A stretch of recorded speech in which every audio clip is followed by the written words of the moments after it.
all in control, man. Do not worry.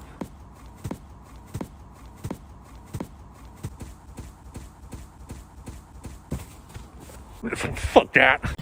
I don't need to interrupt. I don't even need to apologize for anything, man. I'm Mr. X. I can do whatever I want, whenever. Hi, welcome back to the Dylan Rounds case. Welcome if you're currently here in the live chat. I appreciate it.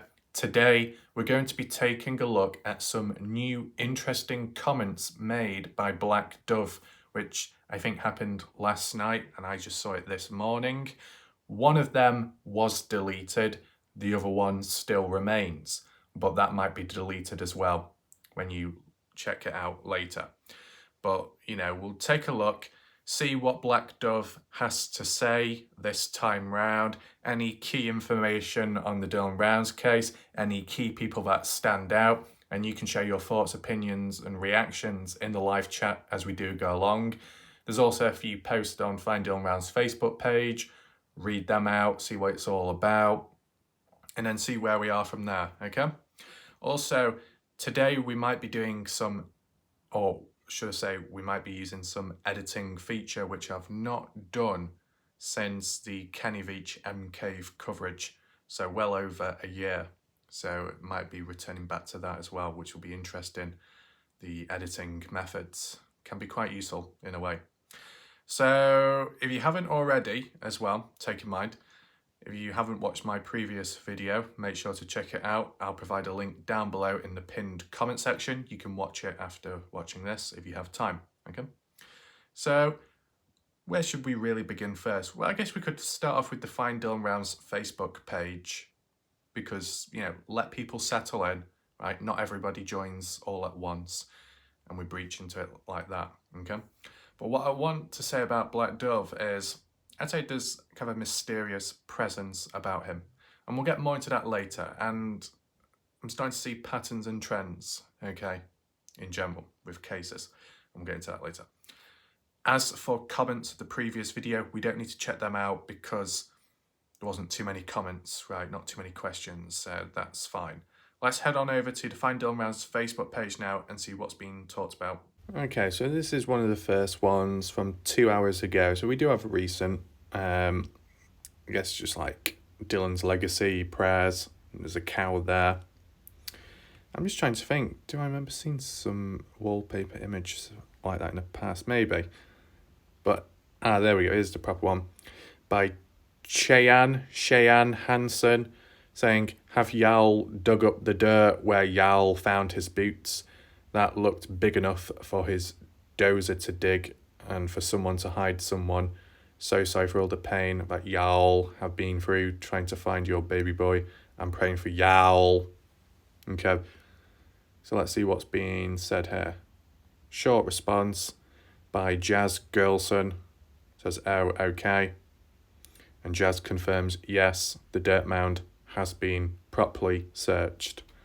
My question would be, was it searched once or more than once, right?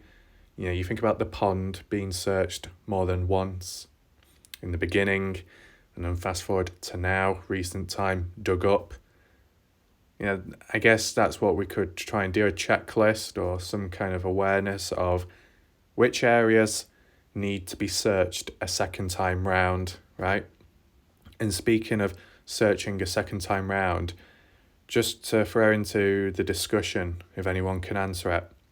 As for Lance Kelly, with what he's been doing, as for Ty Corbin, what's happened recently as for searches? Because I guess it kind of gone a little bit quiet in a way. What I'm referring to is, you remember, I think it was during winter 2022, and you had the likes of Lance and Ty separately doing their own videos, saying what they were going to do, their plan. And it was to do with the trend of going into Lucin, checking out the mines, mine shafts, Governor's Spring, you know, focusing there and checking back on places. Has that fully developed? Is it still ongoing that, or has it kind of ended? Because as far as Lance and his videos, if you put aside the cadaver dog and I guess transitioning into that, in between, it looked like Lance was back in Montello, Nevada, searching about, like when you saw it on Brenner's property and then elsewhere, just walking across his land. And it's like, oh, have they already finished in Lucin? Or was there some kind of disruption? Like, what's going on? And I mean, it would have been interesting though, wouldn't it? Like, if you were out there right at the time of when the pond was being like dug out. I mean, someone like Ty Corbyn, who seems to know, a fair bit within the case or certain events going on, was Ty Corbyn anywhere near that pond? I'm just trying to think, when's the last time did Ty Corbyn pop into the live chat on one of my videos? I've not seen him for like a couple of days. I don't think he showed up in the last video I did, or the video before that, when we were talking directly about the pond, when we're analysing what Candice Cooley had to say in the most recent interview, So, I don't know. I don't know what his opinion is on it, or whether he saw, heard anything. I mean, if you know in the chat, feel free to list it. But yeah, Jazz Girlson, I guess in contact with Candice Cooley, not exactly a family member, but kind of one of the heads that runs the, group page. Heard about Candice Cooley. She said in an interview that Candice Cooley had been blocking people or like removing people from this group page due to how some were acting. Kind of interesting. I don't get why these posts always say commenting has been turned off for this post when there's comments on the post. Unless there's a time frame. Kind of weird. We've got Cunningham Mickey 13 hours ago. We will read that. Just load that up. It says, it can be answer... What? If can be answered, why is Mr. Brennan not charged with a crime in Dillon Rounds when Ellie said he was Dean, a potential suspect? There is more than one involved. Why is there no current public service warning we have killer or killers potentially on the loose?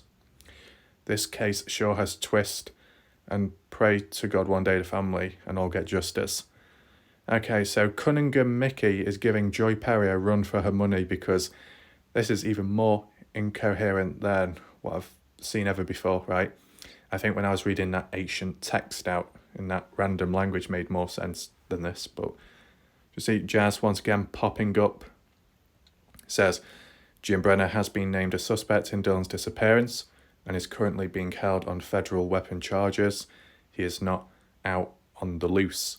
Candice has stated that the investigation is moving along and things are happening.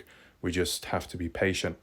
So, don't know where that other guy got the idea from that Brenner's on the loose, unless he's getting mixed up with the likes of Robert Aviles, who was on some kind of drug program, halfway house recovery place, I guess. A deal was struck with him and, was it Box Elder or someone?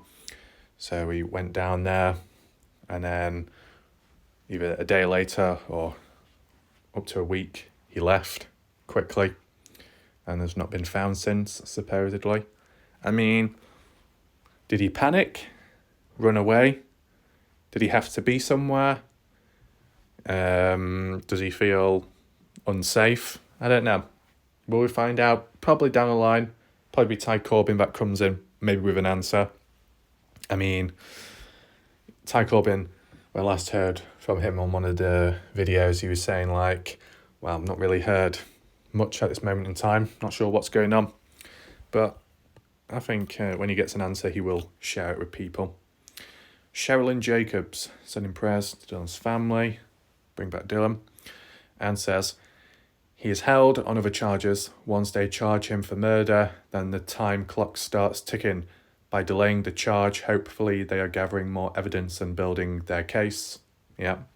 Candice Cooley did comment about the other court cases, like with Brenner and the gun charges, and Candice says she doesn't really want to be anywhere near them. She doesn't want to appear, watch within the crowd, within the court, because she just doesn't like Brenner. I mean, I can understand it, but the point I want to put forwards is that first court case appearance, what we briefly heard of in the past, when that that woman called Glorin something. I think she's called True Crime Utah on YouTube. When she went into that court, Candice Cooley was there because she did that little interview afterwards outside of the court. Was that really significant within the Dylan Browse case? Because from what I remember, they had there was some material which you could get a hold of, which explained the charges or past criminal history, deeming him as a danger to the environment and people around and the public. I remember all that. Why did Candice Cooley turn up for that, though, if it wasn't directly to do with Dylan? Was it just first time to get the side of Brenner, what he had to say? And ever since, because it's not gone too well, she's kind of grown impatient and the way he behaves, maybe. Has Brenner ever snapped at Candice Cooley? I'm not sure. I've not really heard of that. We've got Boyd Porter. Jim is in jail for his second or third federal weapons charge of a convicted felon. He is not going anywhere. Most of the evidence, as outside the family, know of is circumstantial, giving investigators time to gather everything possible to convict him. I live in Lucin and still see investigators doing things to get more evidence, and I'm not going to say anything more than that. Just it's moving forwards. Give it time. Pray his family get the answers they deserve in a timely manner. Okay. So, what's this going on about? I live in Lucin. Wait, Boyd Porter lives in Lucin. Is that true? I thought Lucin was a ghost town of only 3 to 4 people. Is this the last guy standing there besides Ivor Zadovsky? I saw a comment recently by someone saying Ivor Zadovsky's gone elsewhere because of his business or so. But this guy's saying, I live in Lucin and still see investigators doing things to get more evidence. I'm not going to say any more than that. Do you think this guy, Boyd Porter, is genuine or is he lying? What do you guys think? Because I've not personally seen any comments online of people reaching out saying, I live in Lucin, I'm nearby, right? Okay, we've had Montello locals, but they've not always been in Lucin or recent time or during the point of Dylan going missing. But for this person to be present in the area, probably witnessing it all unfold, but not saying too much because they're not allowed to.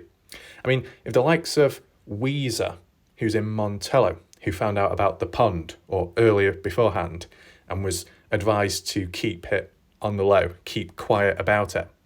And that's someone who's not exactly a Lucin local, right? Nearby, but across the border.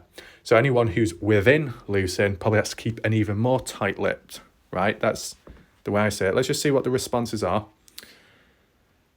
That's good to hear, buddy. I don't know him or family, but been following us, it's very sad for some young, hard-working kid to be done like that with no leads on where he's at.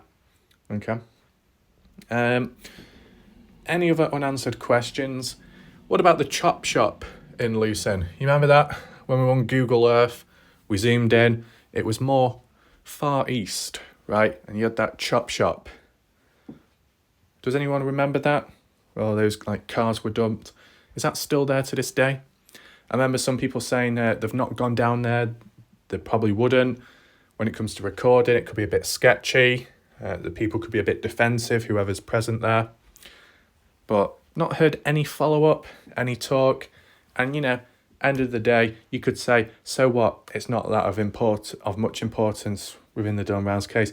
But then again, there's a couple of things being talked about still to this day that aren't exactly important and maybe more rumour-based. So that can be talked about and continued. Then so should the other stuff in between. So if anyone has little things to add, feel free to do so. We've got another Linda. Okay. Hope they check the property the pigs were at. I assume that means back in Montello. Michelle Welsh says, remembered the Idaho murders. Everyone, including the family, thought nothing was being done. Nothing was coming from their investigation. Turns out they had everything they needed. They just couldn't talk about it until they had their evidence and arrest warrant. Give it time. We literally have no idea what is going on behind the scenes. Okay. What I want to say is this Idaho 4 case, okay? There's a bit of a silence, right? That's what generated all the rumours, the intrigue online, right? Through all the different forums and platforms. People theorising, coming up with conspiracies, and then that's when the police highlighted in one of those articles, which I read out on my channel, how people were kind of harming the case, causing a bit of confusion, and the police urged the general public to trust in them as they were doing their job and following through the procedures. But still, due to that silence, it did spark, I guess, maybe a bit of toxicity, a bit of resistance, a bit of drama here and there, people being accused when they're not, maybe even a teacher being accused of something at some point. I didn't look too deep into it, right? But, you know, external stuff happened, and that was through pure silence. So whilst it's okay to criticise the Dylan Rounds case and to say, oh, it's a circus performance, oh, all these people are bad and all these channels and this and that are causing trouble, just remember there is, or there was, other cases going on, big, if not bigger, that caused trouble too because of silence, right? So Dylan Rounds isn't the only one, okay? And as well, the question I want to ask you, maybe more so towards the people in the chat that have followed the Idaho 4 case, because of this supposed silence, the police doing their own thing, getting on with stuff and being somewhat successful. Yet friends and family, from how it's been worded here, knew nothing about what was going on. How did they respond? How did the families, the parents of, you know, the murdered students respond? Were they resistant? Did they complain? Did they call out the police? Or did they keep quiet and stay patient? What was it like? Let me know in the chat or the comment section down below of what you've heard, what you've seen, because it'd be interesting to do like a comparison, right, between the Idaho 4 case, the reaction of the parents, and then in the Dylan Rounds case, reaction of the parents, right? Because although the Idaho 4 case, questionably, arguably, more successful in the end, and the police did more, Dylan Rounds case, not as successful, but in terms of the feeling by the parents of each one, each case, they felt not much was being done, that it wasn't going anywhere. Though, end of the day, one was, the other one wasn't, but the parents didn't know that at the time. So at a certain point, relevant to the timing, it'd be interesting to see how did they both react. The Rounds, Cooley family, and then the families in Idaho 4, okay? Kathy Hardin, okay? With all they botched up with not getting evidence from the start and securing the property and all has delayed it, and now they are having to play catch up at best. With all the prayers that have gone up for Dylan and family, God will bring justice deserved. Okay, so that's it. But, yeah, just wanted to read it anyway. And it brought up some, this is what I mean, these posts, although might not be completely groundbreaking, it brings up new discussions, right? It's like a prompt. You might not be able to think of everything on the spot, but by reading an article or an extract or seeing a photo, an image of someone or something, it might make you think of something within your subconscious mind. What do we have here? Yesterday at 9:20. Just see what this has to say. The strength of your family continues to amaze me. How hard it must be to have to keep quiet without having found Dylan. I know that more than anything in the world, you just want to bring Dylan home. My prayers remain with you, and I hope that you can find some comfort in knowing that we're still here standing beside you. Thank you for the update. It gives me hope that you're getting closer. So this, I guess, in direct response to the comment. Yeah, basic response, not much interest there. What's this one? Teresa, think of you, Dylan, family. Just like some little image. 13 hours ago, got another GIF there, animated. Prayers. Saw this, yep. This is what it tends to be most of the time, like prayers and stuff. So we kind of like skip over that. But every now and then you do get the odd interesting post discussion. I want to give you guys another perspective. Okay, was this the one? Do you know what? We'll read this one now because I was supposed to be reading this in the last video, but I forgot to, so I might as well catch up on it now. This is by Stephanie Kegley, 28th of January.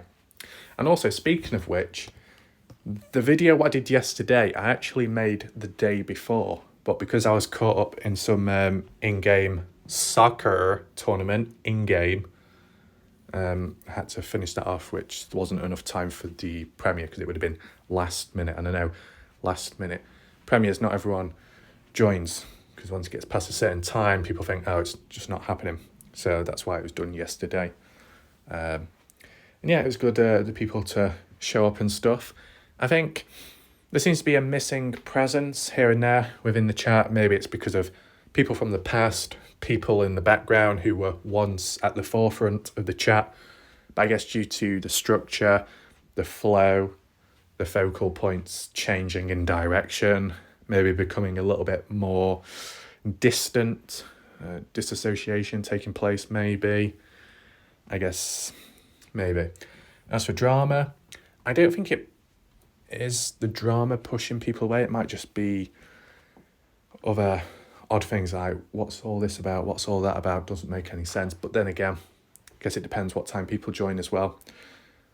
But yeah, sometimes it's got to lock on, right?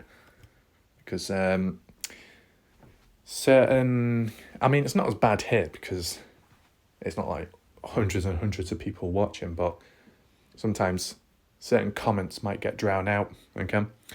And also to address one thing, Wanda, okay, the person with the grey profile picture, Wanda, you're not blocked, okay?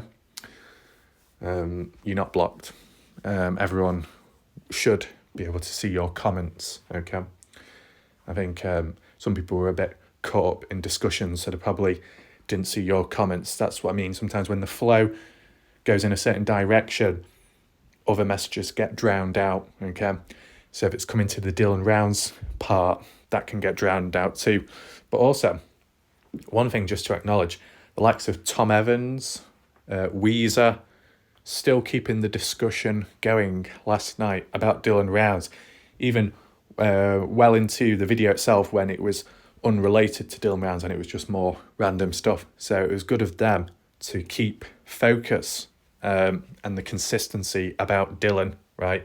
Despite being drowned out by all the other comments. They did well, okay? But yeah, I think, like what Cleo said, sometimes things can change back and forth, go through different waves. And Cleo's probably right. Within the case, people within it, internal, external, whether it be changes in behaviour, which we'll cover today in a way. And yeah, the flow of the case. So you start seeing patterns emerge, right? But let's just read this anyway before we go off. Stephanie says, I want to give you guys another perspective. One other person who is going through their own murder trial for a loved one. So I guess this person's speaking on one's experience. Hold on.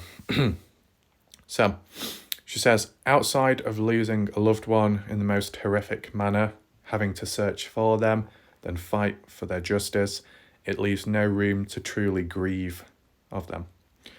I see a lot of people making remarks and the family going quiet. This is a good thing. It means that all of the noise that was made here is finally bringing action. For the sake of Dylan's case, it means something can't be released. The family probably doesn't know all the next steps because they will use it against the person who did this. There will be a trial against someone at some point, and every bit of comments, evidence, viewpoints, etc. the monster's lawyers can use and prep for. They can think of reasonable doubt for each thing that's released. There's more, but I think you get it. Silence is a good thing, guys. It means things are rightfully happening for Dylan. It's about time, 8 months in. It's too dang long. But they're getting somewhere finally. I mean, I guess the other thing where you got to acknowledge, and correct me if I'm wrong, but within the Dylan Rounds case right at the beginning, wasn't it quiet to start off with? or it went through a period where it went quiet for a fair bit of time. And during that time, not much happened. You get what I'm saying? Just not much happened. Like, she was focusing with the police, and then when that didn't go well, reached out to the general public, and then returned back to the police and dismissed the general public. But then again, I guess the only other difference is, but you'll have to like quote it or give your own point, because I wasn't around since day one. But from what I know of, at least, I've not really seen the level of silence like how it is right now compared to previous times. And as well, on top of that, Candice Cooley, giving like small post updates that things are happening, but being vague about it because of obvious reasons. I think in the early days, I don't think there was too many posts by Candice Cooley. It was just silence. So maybe that's the difference. But yeah, this person called Stephanie, like some of the points she mentions, I agree. And, you'd have seen me mention them a few times now within my previous videos to do with the consistency, and also highlighting the consistency of Candice Cooley, considering what we've seen her like in the past, and for her to be like this now. There's been a clear change in behaviour, but for once, I wouldn't say in a suspicious way. I wouldn't say, unless you think differently. But, someone who's got a bit of an attitude, as described by the Ellie, to be able to hold it together now, yeah, something positive must be happening, right? See the comments. Sorry for your loss. Thank you. I live in Texas. It can hold the death penalty, so he can't speak. It's the same with Dylan in many ways. So I guess death penalty in Utah as well. Does anyone... I don't know how to do the poll, like... Okay, so you got the death penalty in Utah. I don't know how to word it, like, do you think Brenna should get the death penalty? Or do you think it will happen? I don't think it really matters too much how I do it. I'll just do the poll now and then you vote, okay? Does a death penalty equal justice, or does being locked up till the person dies equals more justice, right? That's why sometimes if a person kills someone, it's like the easy way out. Whereas if you keep them alive for as long as possible in a unpleasant way or so, then they suffer more. But it depends how fixated people are. Eddie Imon says people forget that the family doesn't owe the public anything. They are victims of circumstance. Anything shared is a courtesy. Well, we'll see.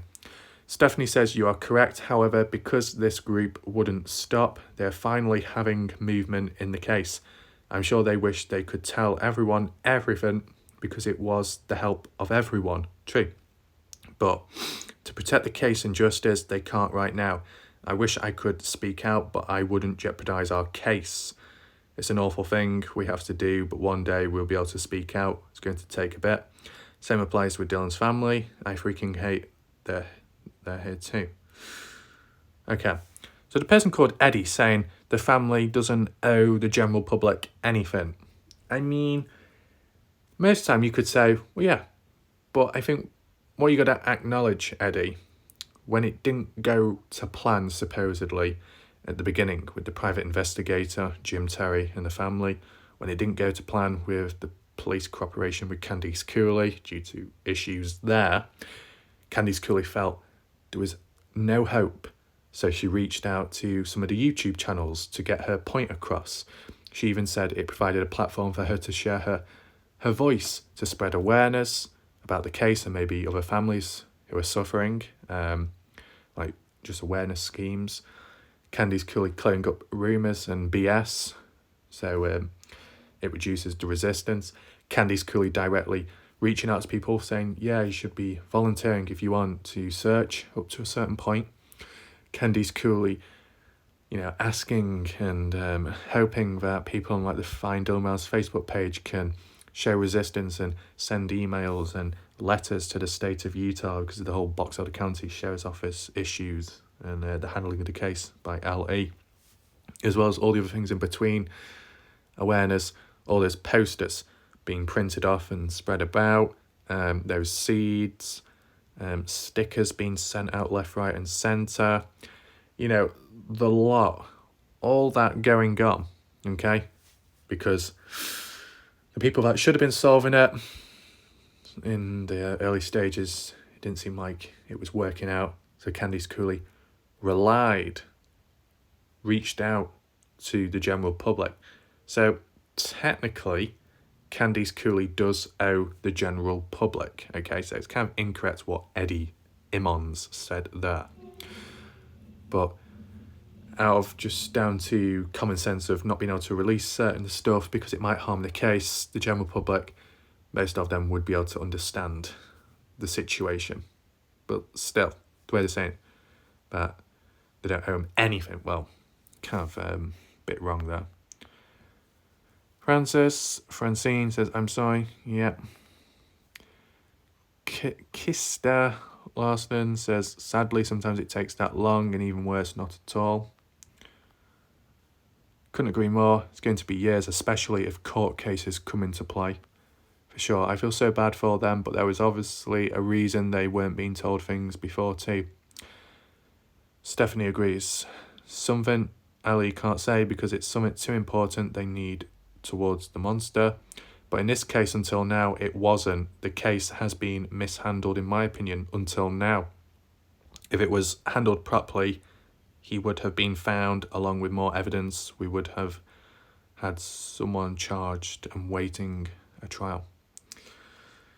Dixie Maria says, thanks for sharing your thoughts. I agree with what you stated. Some people just don't get it. I'm so sorry for your loss. Okay.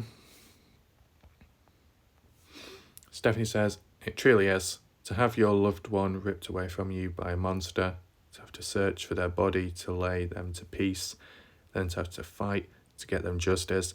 There's no room to breathe, let alone grieve. But from someone going through this currently, silence always means moves are being made. So, you know, if you do have people, aside from the whole sharing their thoughts about Dylan because they relate in some way, for someone like Stephanie to directly highlight the current actions or like the silence in the atmosphere of the community as a positive, she probably knows better. She probably knows more behind it because of her own experiences, right? So that can definitely help. I mean, there has been times, though, where people within the community have been involved and shared their thoughts and experiences, not so much with a murder case, but their own sons or daughters have gone missing, whether it ended really badly or they were found eventually, but they've been through it as well, so they can relate to Candice Cooley. As we've known, the odd person that has tried reaching out to Candice about one's own experience, it's backfired and they got blocked, and then it was like, oh, that's kind of a bit negative, right? But with Stephanie, it's more of a deeper outcome and almost like, I don't know if you could say a replica of the Dylan Brown situation, but I guess in terms of going missing and then trying to find the person, knowing it's a murder case, yeah, you probably can relate more than just a person that's gone missing. And you've been through the process, you've seen it happen, how it's occurred, how behaviour's played out, you'll have a better idea. I mean, on a small scale, like with the Dylan Rounds community observations made and predictions, one of the reasons to why I can predict things from time to time and how things play out or what changes, what happens next, is because when I was looking at the Kenny Veach case, I saw similar stuff back then. I've applied it now, right? So you got a bit of background experience encounters. You've got an idea. Let's move on. J Meme Juji. I watched a recent YouTube video where Dylan's mom gave an update. Hope they get Dylan home. Yep. What's this? It was my sister's story going viral that moved the LE. It's powerful and this group has been amazing for Dylan. Okay. Shannon Johnson. They're not staying quiet. The mom and dad just put out another video about who they believe the suspect is and how the sheriff's office jacked up the investigation from the beginning. Wait, this was done on Saturday. Wait, when's this? What? What is this video about? Huh. Julie says they aren't saying anything different than what they have said from the beginning. Shannon, true, but the point is they're not staying quiet. Stephanie, and they shouldn't, but there are those who believe they have become more silent or given up. Nope, it means the case is finally moving. Julie says, I disagree. They've been very quiet for weeks, months. I applaud their self-control and focus, which is their son and his disappearance. I applaud their tenacity to reiterate what they now know and to try and keep it in the forefront of the case. It took great courage and bravery to do what these parents have done and are doing. I have nothing but respect for the family. Okay. I couldn't love this more. Personally, with 1 year coming up for my sister's murder, I wish I could scream out loud what happened and the lack of protection from our justice system, but I can't because our trial means justice for her. It is the same for Dylan's family. What helps is one day the truth will come to light, one day they can tell all, one day we will know, but it's going to take time. So I guess, you know, Candice might provide an update at some point, maybe, but it could still be restricted. And then like with this thing, it goes on for a year or two, a bit longer. It could be really dragged out. And it's like, when you get to that point, what do you do then? You just sit back, wait, keep quiet, but not say too much.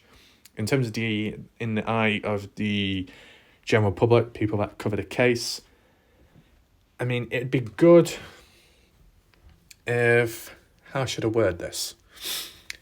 It'd be good if there was awareness up to a degree, like to an extent, because let's say whilst I cover this case to try and keep it alive, even if Mr. X gets his pants in a twist when I say that, the dickhead from England, UK, right?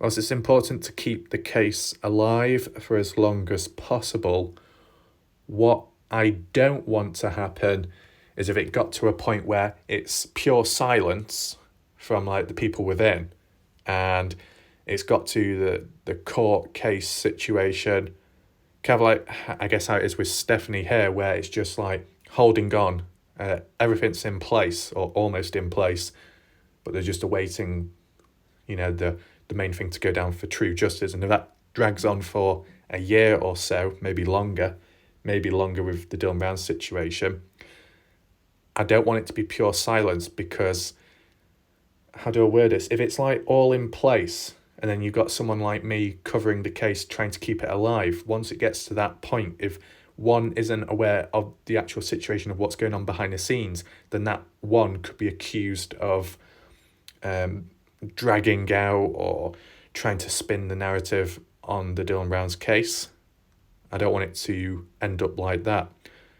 So if at a certain point in time there was like a public announcement or some kind of like proper statement or something to say just about everything's in place, now it's just a matter of waiting till the court case and then it's over and done with or so. And even if that court case was like in a year or two time, although it takes that long, maybe, it'd just be good to know.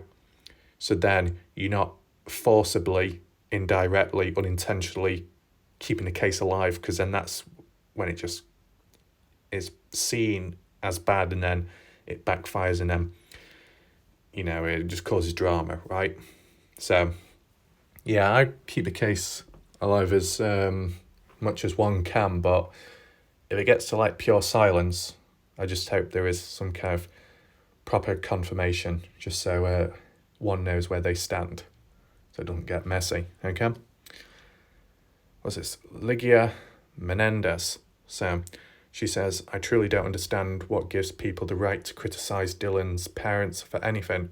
If you don't have anything constructive to say, don't say anything at all. Keep it kind, people. Well, I mean, at least maybe can't quite say the early days, mid-range days of the case, midway through.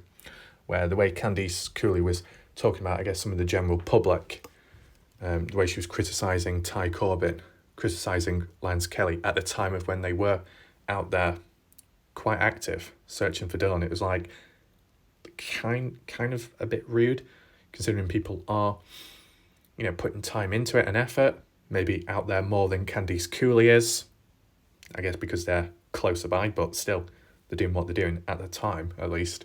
And to be criticised for that, it's a little bit, excuse me, And then maybe like what we heard recently with the criticisms by Candice Cooley aimed towards Montello, saying how they're benefiting, how it's working out well for them, but in actual facts it's not exactly, it's going backwards.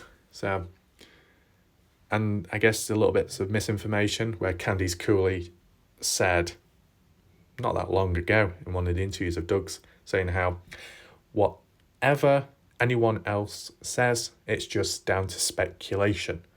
Everyone needs to listen to me and what I have to say. That's more the truth. That's like roughly what she said. And if that's really the case, okay, you say something like that, that leads to very high expectations. If you're going to criticise everyone else and say that they're just wrong, but they don't have facts or the truth, but you do, and some people would hear that and think, whoa, so everything Candice Cooley says is 100% accurate. So when recently Candice Cooley said about the 500% boost in sales, which has been responded by several different people all over, locals and from afar, and people that know with businesses, going on saying, nope, incorrect stat, incorrect figure, it's not right. It doesn't put a good look on Candice Cooley, does it? So I think there's a bit of back and forth where at times maybe the general public, some of them have caused problems and maybe how they've acted, but Candice Cooley has caused a bit of issues too, in a way, right? Just saying, okay?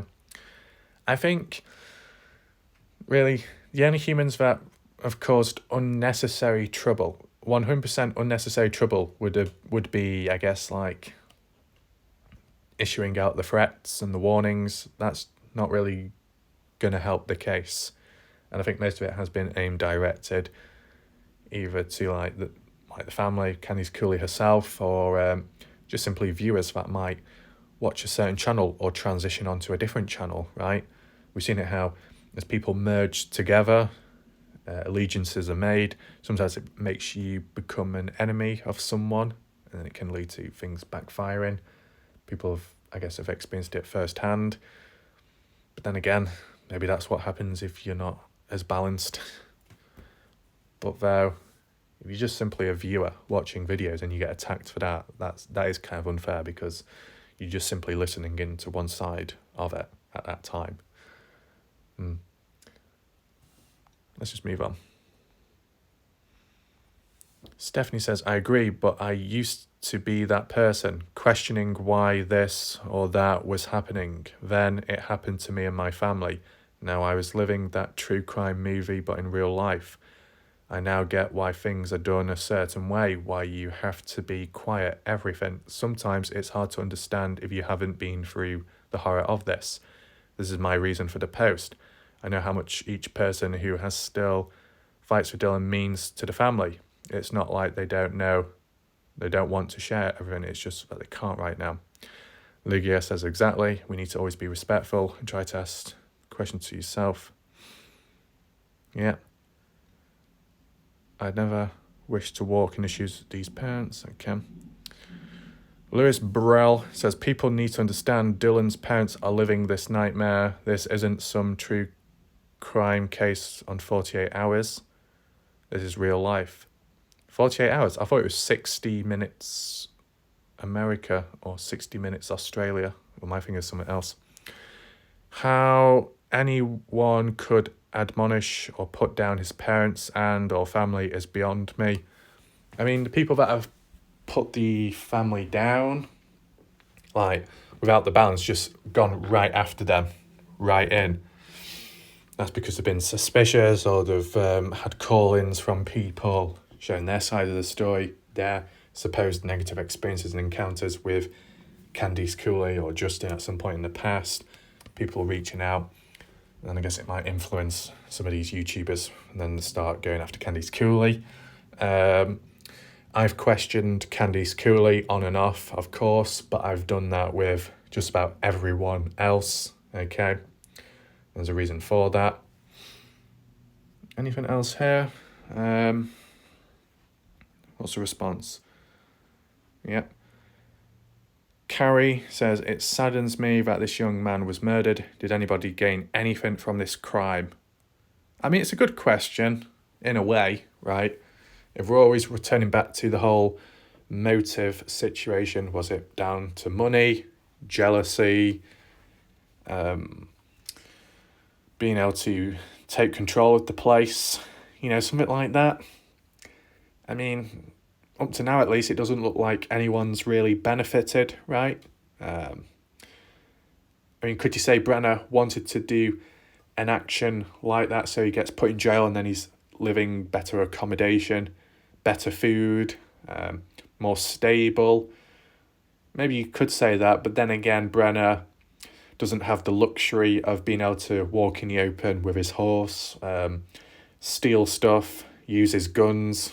He doesn't have access to those things.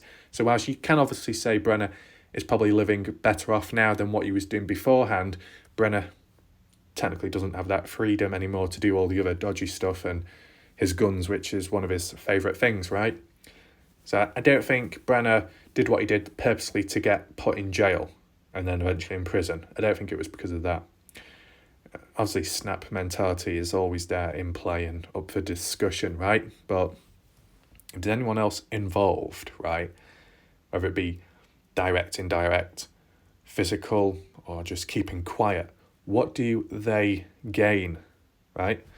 Are they getting paid off, receiving money, given land in the future, or they're just simply covering their own backs, avoiding being arrested themselves, and that's it, just down to freedom? That's the motive.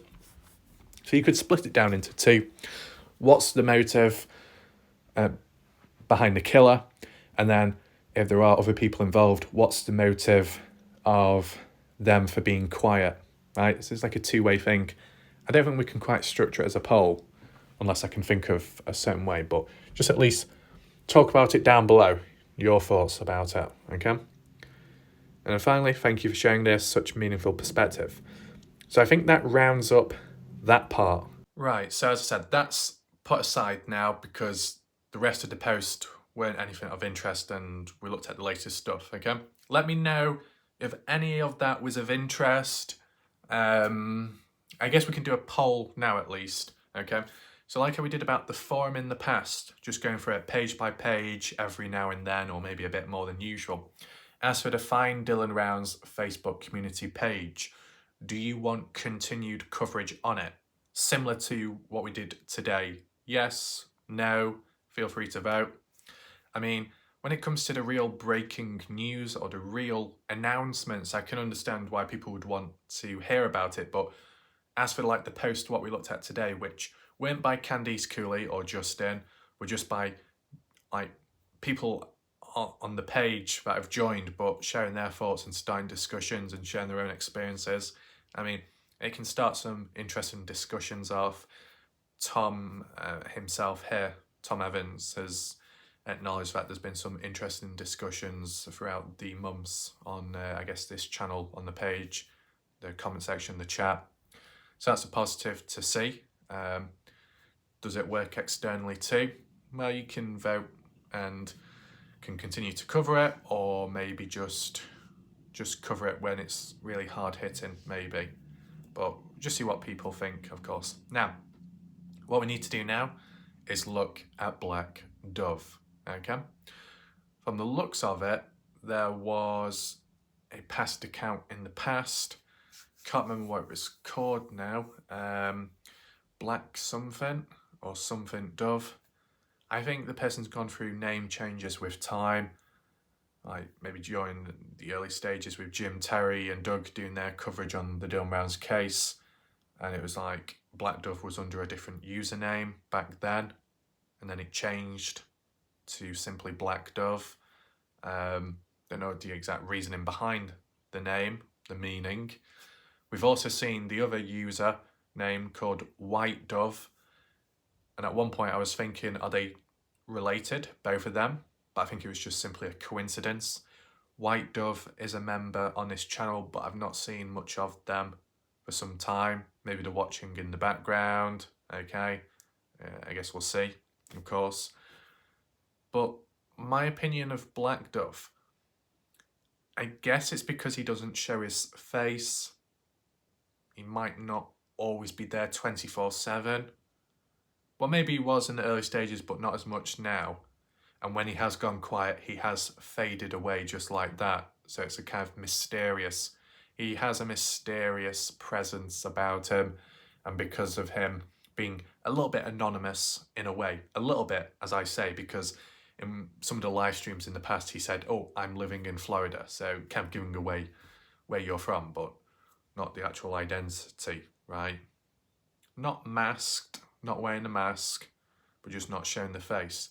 And that's what can sometimes create a bit of suspicion in some people's eyes.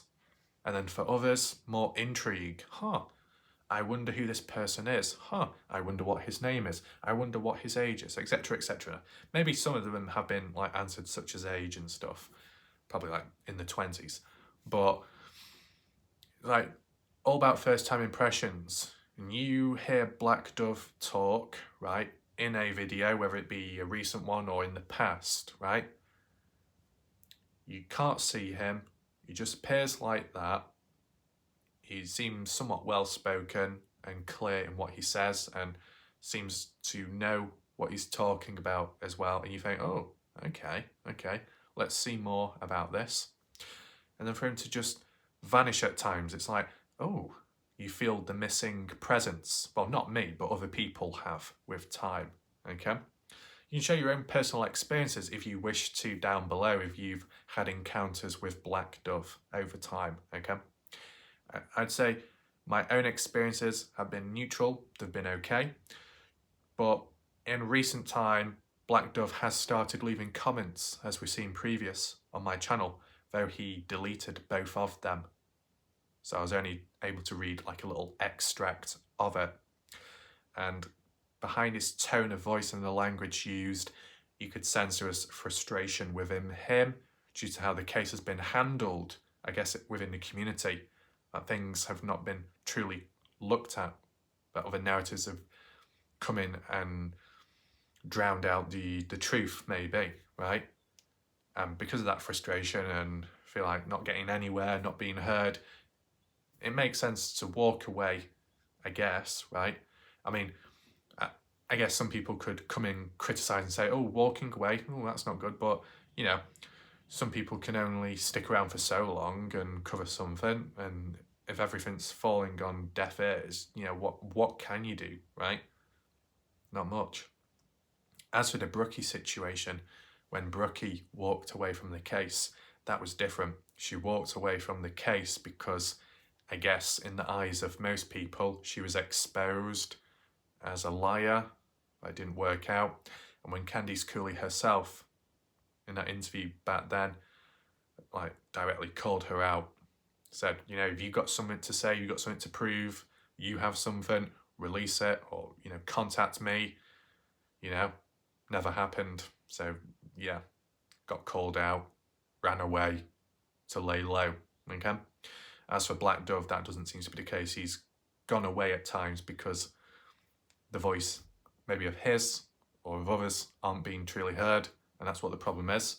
So maybe today in this video, the comments made by him can spread a bit of awareness, or at least some awareness on this channel to some of the viewers that might not know of Black Dove or have not come across him much, okay? I guess some would, but, you know, there's no harm, okay? So if any questions can be answered, any more analyzations, of course, right?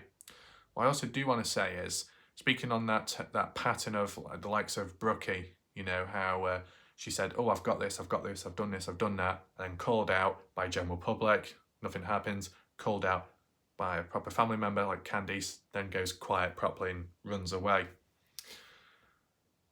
recently Jim Terry had an encounter with, was it Irish Rose? I don't know if Irish Rose has appeared on my channel. I know a person has turned up on my channel at some point, left some comments, and they were from Ireland, and there was some kind of psychic or maybe a card reader. Don't know if it's the same person. They weren't around that long, but they didn't cause any trouble. They were good, so I don't know if it's the same person. But this person called Irish Rose called into Jim Terry's recent live stream, one of them, because he's had a couple recently, saying how she had audio or some kind of recording of a conversation with or of Kurt Wadsworth. Can't remember exactly what it was about. I think Jim Terry briefly worded it as, when I guess quoting it or referring back to, as supposed audio of Kurt admitting that his true love or his love was of Dylan. So once again, we're returning back to that wave, that slight obsession about Dylan being gay, right? I mean, although I've covered maybe things like that or certain theories and gone into them, I would say the gay theory has gone a little bit too deep or more deeper than usual. I guess from my opinion, perspective would be the only reason why people are going in hard and deep on the gay theory of Dylan being gay, being with Kurt, is because the motive behind Dylan being killed, going missing, was because he was gay. That's all I could think of, that motive. A level of shame, a level of not wanting to be dismissed in the community or nearby, so that's what they do to the son, or somebody else out there does it to Dylan. That's all I can think of.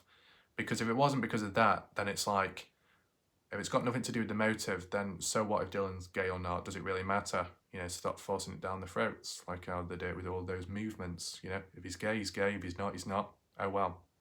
Let's look at the motives. Let's look at the other events. But if there was like a direct motive because of that relationship status, then yeah, I can understand it. But it has dragged on quite a bit, right? And so has, I guess, the LiDAR discussion. And I think that's one of Black Dove's comments once again, re-emerging in this video comment section I'll share with you. Is there anything else? But yeah, referring back to that Irish Rose calling Jim Terry on that live stream, she basically said, I don't have a copy of that audio. I handed it into the police, but I don't have a copy of it right now to pass on. And it's, I guess it was interpreted as, oh, one of those, you have it, but you don't. You've done this, but you can't prove it right now. You know, and it's like, are they dragging it out? Are they bullshitting or not? I don't know. I mean, if it is truly with the police, it's gonna remain with the police, right? As for these like secret recordings of calls and contacts, you know, this is the thing within this Dylan Rounds case. At the end of the day, if you put everyone in the same room, I'm talking more about investigators, social media people covering it, or put them all in one room, and then maybe the external people as well that have been interviewed and brought on and called in and shown up here and shown up there. I don't think they would all be getting along all nicely, right? Whilst maybe like on YouTube or wherever it might be, the platform, at some points it might be all happiness, smiles, jokes, laughter. I saw that in the early stages when looking back at these live streams. In the early stages, if you look back, all the people, or some of them that might hate each other now or have a lot of tension and resistance back and forth, pulling and tugging, you look back then, they were all together as one, okay? I can't remember exactly who, but I think you like had Zav Girl, you might have had Doug, you had Tyler Feller, you had Jim Terry, you had Pancakes, maybe Bella V, Ranger, Cut and Shoot, and then all the other names, all in one, all smiling, all happy. You look now, they've all gone separate ways. Some have blocked one another. Some are still scrapping it out to this day. And it's like, at what point did it all go wrong? Was it one factor or multiple? Was it down to some kind of person or group that came in and started dividing everyone? Where did it go wrong? Okay. Although it's not directly to do with the Dylan Rounds case, more to do with the community of people in the Dylan Rounds case, does anyone know in the chat what truly went wrong for all those people who seemed okay with one another at the start, then started, all the drama kicked off? At what point did it all go wrong? Was it all because of one thing, one person, or was it just multiple stuff, right? I can't really give my predictions because it's already happened, right? Of course. But yeah. Is there anything else to talk about? As for patterns and behaviour of Black Dove, I'll say it now before I forget. What I've noticed now, okay, and I probably didn't mention it before, but one of the 2 comments that was posted by Black Dove just recent, the new ones, one of the comments was deleted once again. So originally in my last video when people said, he was probably posting on the wrong channel, like Black Dove, maybe what the Shack Lady said and some other people, he's probably just responding back to Christopher Lloyd on Jim Terry's channel about the LiDAR and stuff. How do you get mixed up between my channel and Jim Terry's, first of all? I mean, visually, auditory, they're completely different. Unless Black Dove at the time had another tab open, he might have been listening to Jim Terry but also watching my video at the same time. And when he was about to comment, he clicked on the wrong tab, my video, left a comment, realised, deleted it. Yeah. But with it happening once again, is it really a mistake, or is there a deeper reason behind it? What I'm potentially seeing is maybe some form of information, prompts, hints, in looking in a certain direction within the case towards certain people involved possibly, but the comments aren't sticking around long enough because they don't want other people to see them, maybe. Could be. I saw it a lot within the Kenny Veach M Cave case and community. Several people popping up with these comments, some genuine, others may not be. Some with lots of information, others vague, but they showed up for some time and then were deleted. When it came to the likes of Really Robin, Sean Horlocker at one point with his videos posted on there, interesting, revealed a different perspective, viewpoint, and then they were taken away. Whether it be direct videos about Kenny Veach M Cave or just general stuff, and it's like, why get rid of all of that? Even like with Really Robin deleting his Storm Area 51 videos, which were somewhat successful. I don't know if it got over 1 million views, but quite a few people watched it because of the trend back then. And it's like, why undo all of that progress, you know? Like, if I just disappeared or if my channel disappeared, that would be odd. Been doing it since 2013. Why delete it? Why delete videos? It makes no sense, right? So those changes in behaviour do stand out. That lack of content or the content disappearing into thin air, comments, videos, posts, responses, all gone. And you got to be quick enough to get a hold of that footage. The next time someone posts something, you got to take a screenshot. The next time someone uploads a video, you got to download it, because if you don't, you might never see it again. And that did happen. When it came to the Dylan Rounds case, didn't think that would happen, right? Because it didn't at the beginning, but it seems to have started developing a little bit now, right? I mean, Pancakes, Shack Lady have uploaded videos onto their channels, and then the video's been taken away afterwards, but there was an explanation at some point. One of the reasons at times was the videos were then turned into members only. As for the Shack lady, some of her videos were retracted, taken away because it had to be re-edited because of something mentioned within the stream, which could have gone against TOS maybe, or there might have been like a copyright claim, so that had to be edited out as well, right? So there was an explanation there, and that's good enough. With the Kenny Veach case, there wasn't an explanation, so you were left guessing, more mysterious, more questioning, more confusion. With the Dylan Rounds case, not as bad, though with this recent behaviour of Black Dove popping up, posting a comment, then deleting it, it's like, oh, does he only want a certain person or a small select few of people to, you know, read the comment, the message, and then for it to be taken away? I mean, Kev like how if someone's asked for an email, you give your email in the comment section or chat, and then you say, let me know once you've got it so I can delete it as soon as possible. And that's because you only want a select person or few to see that because of whatever reason behind it. You don't want everyone to see it. So maybe there's a motivation behind that, as there is with Black Dove. Black Dove didn't respond or react in any shape or form to the original video I did of him, so I guess things are neutral still, which is, I guess, a positive. But let me know in the chat if you feel that there was a bit of mystery, just mystery, behind Black Dove.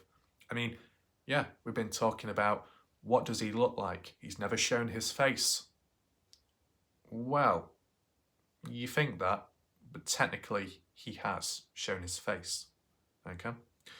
You might be wondering where, how, when, why. Public video, in public view. I'm mentioning that key line now, so there's no misunderstanding. You go on Black Dove's channel, he's got a collection of videos, okay? You look, it's mainly short, well, it's only short videos, right?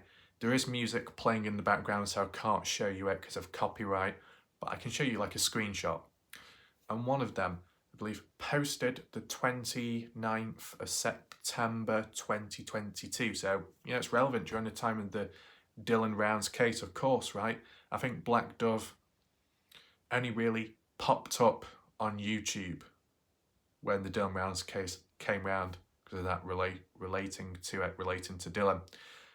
You know, I can't remember exactly when the account was created, but maybe we can check in a second, right? Just get an idea behind that, but making his presence known with Dylan Rounds. I'll just say one thing very briefly, okay? We'll do a poll right now. Do you think Black Dove would have shown up? Do you think Black Dove would have made his presence known within the community if the gay theory and the gay talk and gay awareness never came out, okay? So if there was no talk about Dylan being gay, none of that whatsoever, would Black Dove have still got involved in this case? That's all I'm saying. Because I think Black Dove has admitted or said in like live streams that he's gay or something. So that's one, not the whole reason, but that's part of the reason to why he can relate to Dylan maybe. I mean, more to do with the attitude, right, and the mentality of what one person has in life, right? Maybe it's other people that have tried twisting it, slanting it, saying that, oh, because Black Dove's gay, he relates to Dylan because Dylan's gay. I think, I'll say it now. At one point in the past, I remember the rumours or the theories or the conspiracies saying that Black Dove could have been friends or in contact with Dylan, or maybe knew Dylan, met up with Dylan, you know, and then maybe you could get it even more drastic out there where some people might have accused Black Dove of being Dylan Rounds secretly behind that camera. You know, all kinds of wild ideas can come about, right? But I don't dismiss these left, right and centre immediately, because from my experience and coming across some individuals with time, like the Kenny Veach case, missing Yeah. Then an account pops up. They seem awfully like Kenny Reach in behaviour and manner. Is it really Kenny? Or someone covering for Kenny? So, could that apply within the Dylan Rounds case? Maybe. Maybe not. Guess it's just one of those things, matters of time will tell in the end, I guess. I mean, is there any other talking points before we get into the main stuff? Not that I can think of. What I'll do first of all, okay, is just show you the video I'm talking about, but not literally play it, okay? Just so you see the profile of Black Dove, and then try that editing feature, okay? Right, so here we are. This is one of the comments, the other one being deleted, but this one's still publicly viewable 6 hours ago, so very recent. And when I say 6 hours ago, this is 6 hours, speaking of now. When this live video premiere airs, it will be later on, okay? We just check here, okay? Black Dove joined on YouTube 9 years ago. So he's been around for quite a bit, okay? But I guess he made his presence more known when the Dylan Rounds case popped up. So that clears that up. Some previous comments by him on my channel, okay? Going about Chase Venstra and Jim Brenner both dating the same woman. Yeah, I remember hearing about that in the early days by Tyler Feller, okay? I remember when Tyler Feller did his little storyboard associating each person with one another and how they know one another. Tyler Feller did well with that. I mean, maybe his streams were a bit too long, but I think when you had these, you can't really call them outsiders because they are probably some of the more bigger established channels that covered the case, but maybe it's just their style was just a little bit different. Put aside the criticisms towards them, aimed at them, but, you know, whilst I've heard negatives about Tyler Feller, people have said positive things too. I'd say really the only question or intrigue I had was that time when I talked about Tyler Feller in my video for the first time, but it was a bit dodgy timing because I think I was giving out blessings and then Tyler Feller himself popped up in the chat saying, I need or I want your email now. And I was like, oh, okay. And I was kind of like, oh, is this good or bad? You know, is he going to tell me off or something or say something else? And then he was like, I want your email. And I was still kind of reluctant. And then I asked him a question or something saying, why or what do you want to say? And he didn't respond after that and I never saw him ever again. So I don't know what happened there. But I don't know. I just don't know. Okay? Do any of you remember that in the chat when Tyler Feller popped up in my video that time? It was kind of interesting, right? Was there anything else in between? I mean, I can't remember who it is now, to be honest. Oh, who is it now? What? It was like months ago now, but I don't know if it was someone from the Kenny Reach community or the Dylan Rounds community, but someone like reached out to me or wanted my email, and I thought it was to talk about the case, but then they said, do you want any scented candles? And I'm like, oh. I think it might have been one of the spirit psychic readers. I can't remember which woman it was, but it was a female. And then they were like, do you want candles? And I was a bit confused. Let's just go on Black Dove. So you see his videos here, shorts, only shorts, no playlist, no channels, about section, 31st of August, 2013. Okay. Anything else? So you see all these videos here, and most of them of him in his backyard or in some kind of greenhouse. You look at the midsection road there, the one on the far left with 326 views. It looks pretty blurry. It's kind of like a greyish blue colour tone, okay? That's the one where if you look close enough, you can make out his face. So whilst Black Dove has said he doesn't show his face and other people have said it, technically he has done a face reveal, as you see it there. I mean, how would I word it? If you don't show your face, it can be for numerous reasons. I understand that, of course, yes. When you start teasing showing your face, it's like, oh, is there another reason to that? Okay. When it came to the Kenny Veach case, some people were trying to put on a voice or an accent or appear in a certain way to be like someone, right? When they weren't, because they were something else. I don't know if the same is happening here or what, because Bella V did comment on the video saying, oh, I think I can see your face or something, and complimented him. I don't know if it was like teasing, messing around, or a bit serious, a bit mystical, maybe a little bit cryptic. I'm not quite sure. I'm just kind of like alerted, like left, right and centre, just based off how people have acted in the past, right? So you can leave your thoughts about that. I do have like a screenshot of it so we can have a closer look. Let's do that right now. Okay, so this is one of the first shots you can see up close, and you know, first glance you might be able to see something, you might not be able to make it out immediately, but basically you can see his nose and his lips, kind of like a, not quite side profile, but at a certain angle, okay? We're going to try and edit it just to clear it up. Hopefully it works. I'm going to crop it a little bit so it doesn't cause any obstruction. I think that will do. Get rid of that. Okay. And then we just check what the filters are like. You can share your thoughts and opinions as we do go along with this part.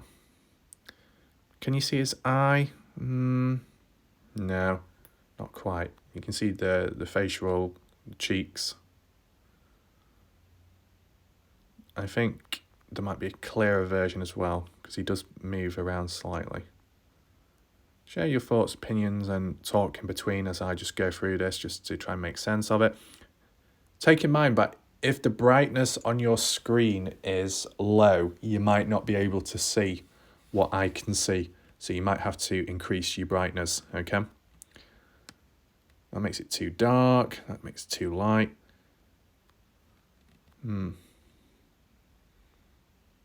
Not revealing too much at the moment, is it?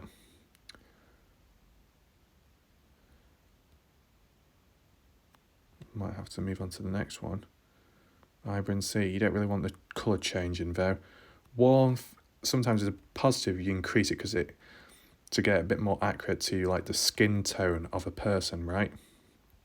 Sharpness makes it very pixelated, a bit too intensified. Noise reduction makes it too blurry to smoothen it out, so you don't want that. Vignette doesn't really help, okay? So that's the best I can do for that photo. Doesn't reveal that much, okay? Let's move on to the next one. Showing the front of his face this time round. Okay, that kind of works. Make it extra bright. See more of the cheekbones. The eye sockets aren't quite shown though. Something like that maybe. Highlights aren't really doing too much. Oh wow, that kind of works. You see the depth shown to the eyes now. Oh, it's a bit too dark. Keep it around there. Brightness. What does that one do? That one is not useful whatsoever. We don't want to change the colour too much, of course. Warmth. Add the skin tone, I guess. Tint, definitely not. That makes it unnatural. Sharpness. I mean, what was he using? A smoke machine from Mr. X? Or was he using...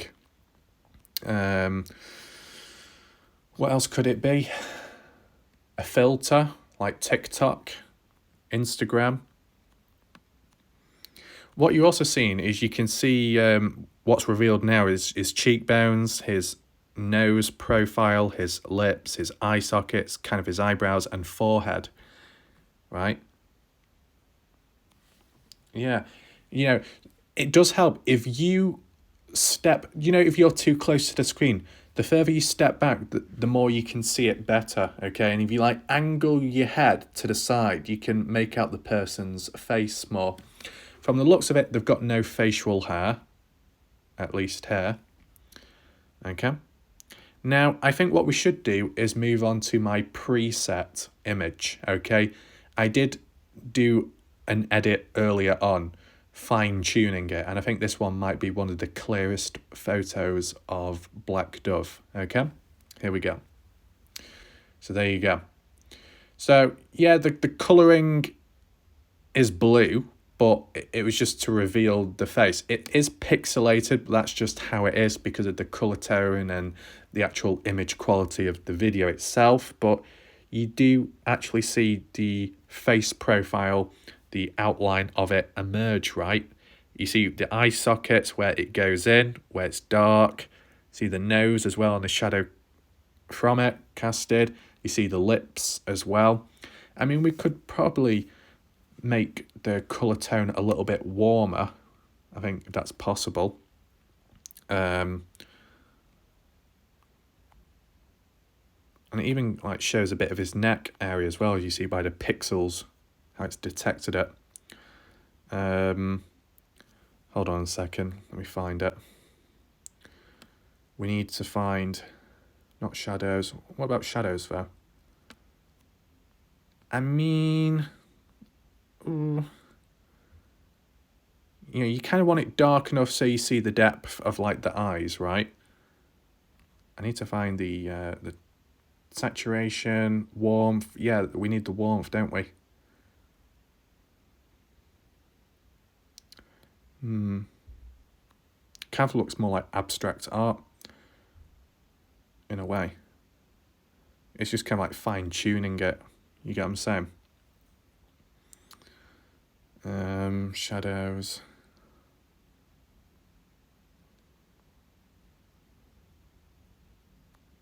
Probably the best I can do.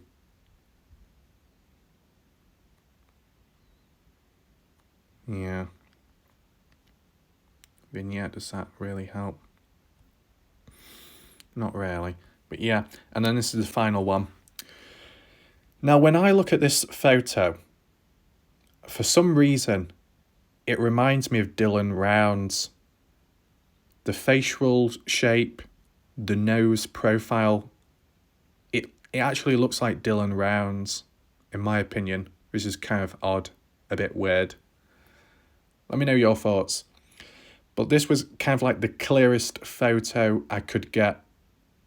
And as I said, this is all public, okay? All public. Before people start complaining, of course. He was singing, if you wonder why his mouth is open. He was singing to a song. That's why I couldn't play the video because of copyright. But you kind of get an idea. And as well, you got to take in mind, not showing the face because they don't want people to know who they are or just down to privacy. Well, just to put in place immediately right now before anyone loses their shit. And make sure, if you're in the chat right now, make sure to reiterate this point, what I'm about to say, to the people that might show resistance tonight, tomorrow, in the future, okay?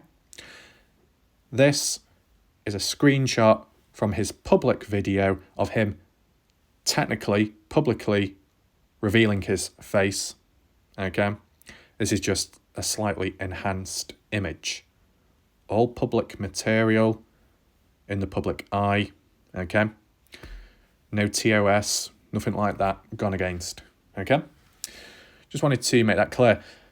Should we do a side-by-side of Dylan? I guess we could do, just briefly.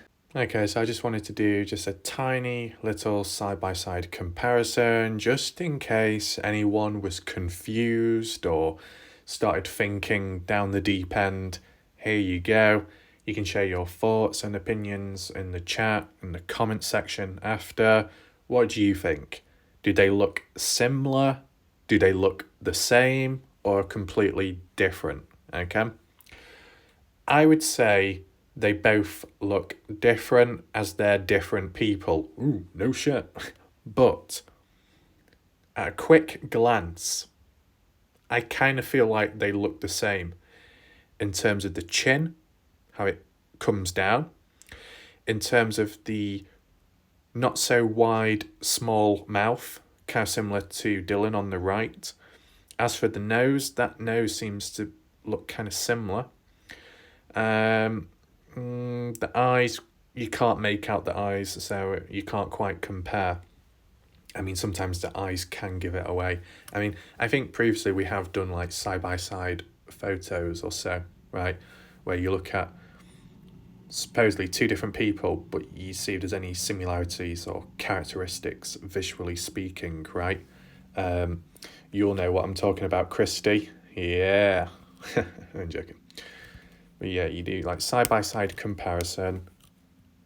And I think the best feature to compare between people are mainly the eyes, the shape of them, maybe the colour of the eye itself, maybe even the eyebrows. Then you follow it with the nose and possibly the cheekbones and if there's any crease marks or and so on. So yeah, just wanted to share this with you so you got an idea, and yeah, there you go. So technically Black Dove has shown his face before, but maybe people haven't seen the video or know about it. But there you go, it's all public, of course. If it wasn't public, then, it wouldn't be necessary. You know what I'm saying? But less of that. Let's check out the 2 latest comments by Black Dove and see what he's got to say. So this comment was the deleted one, which is interesting. We'll read through it and see why it may have been deleted. Black Dove says, "This is all going nowhere.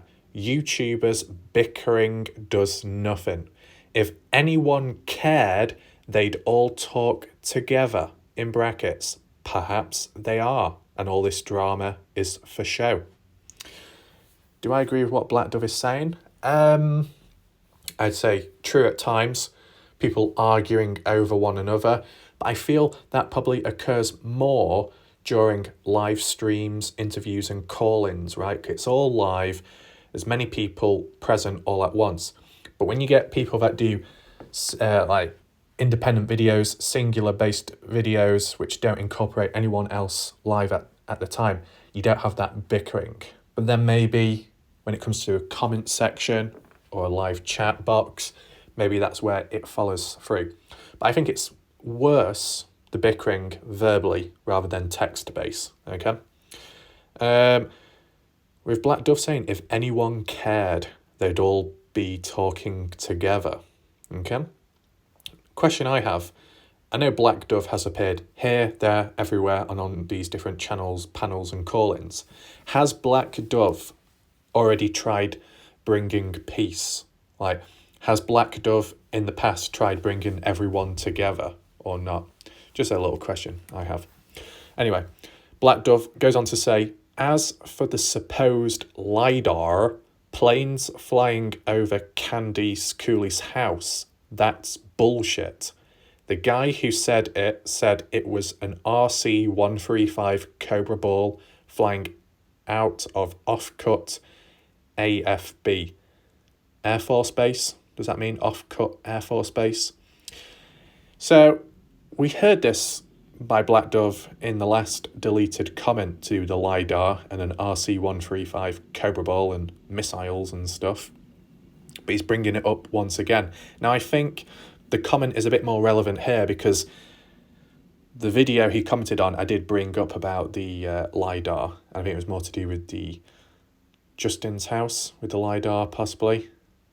I can't quite remember now, but I did mention it recently, definitely. And I guess Black Dove's responding directly to it. So last time when people were saying, oh no, Black Dove is talking about somebody else. No, from the looks of it, he's aiming it at me, my video, okay? What else? Black Dove says, it looks at ballistic missile launches and it lives at Offcut Air Force Base and would not fly over the target. Its sensors are side-looking, so whatever it was training on was hundreds of miles away. Only 4 such planes exist, and they don't look for missing people. They look at missile launches. Okay, so the whole talk about this LiDAR, someone calling in, they begun the bullshit, but then it was talked about and spread on Jim Terry's channel. So basically, Black Dove is also saying Jim Terry is spreading bullshit to do with the LiDAR, okay? It goes on to say, a LiDAR plane would be a Piper, Cessna, or Beech King Air, not a nuclear missile watch plane. LiDAR isn't even the best optical sensor to look for Dylan. Hyperspectral cameras are, as I said on my first call-in. If an RC-135 flew over Idaho, I'd bet you my car it's not looking for Dylan. There were LiDAR or other planes and helos looking for Dylan, as explicitly stated by Candice Cooley herself. Military spy planes don't look for people like that. They'd get a warrant and search her property. They had a reason. Ellie was incompetent in this case, possibly corrupt, and on the take. I don't know, but the cops or FBI can't task an RC-135 to look at someone's yard. So it's interesting how with Black Dove, he's all about getting rid of the BS and all the misinformation and rumours, all the bickering, which isn't getting anywhere, isn't solving the case. But Black Dove does agree to an extent on the possibility that the LE are somewhat corrupt and maybe paid off or benefiting in some way, and that's why they've messed up Dylan Brown's case. Something like that concept, that theory, you'd be accused of some kind of conspiracy theorist. So it's interesting how in this situation, Black Dove is kind of calling out people for spreading rumours, but Black Dove himself remains somewhat grounded that he feels the LE have messed up and there might be darker reasons to why. So that's interesting. Maybe it clicks with other people. I mean, I kind of understand it, like how allow this but not allow that, or call out this person for thinking a crazy idea, but then your idea is nearly as crazy, or maybe arguably more crazy. In this case, the concept of the LE being corrupt, that's not a crazy idea, right? I mean, even I, at one point, questioned that the LE could be corrupt, or there could be something going on within, and I guess Black Dove is thinking on a similar wavelength to me, which is interesting. But then the likes of Ty Corbyn, I think the likes of Jim Terry are supporting the LE. They've been saying how they're just following through with procedures, but they're not the problem. It's Candice Cooley who's being argumentative, who's causing the trouble, and the police don't want anything to do with her, and they're just getting on with stuff. Okay. Then, as for Doug from No Thanks, his stance on it is defend Candice Cooley. Can't believe how the Box Elder Journal, end of 2022, called out Candice Cooley for being argumentative, hard to work with, starting her own investigation, and the LE doing everything right and following with procedures. Doug was calling that out, calling out the LE. Wasn't directly saying the LE are 100% corrupt, but saying that he's got information on some of the people within Box Elder County Sheriff's Office, and it could get him shut down or people kicked out of it.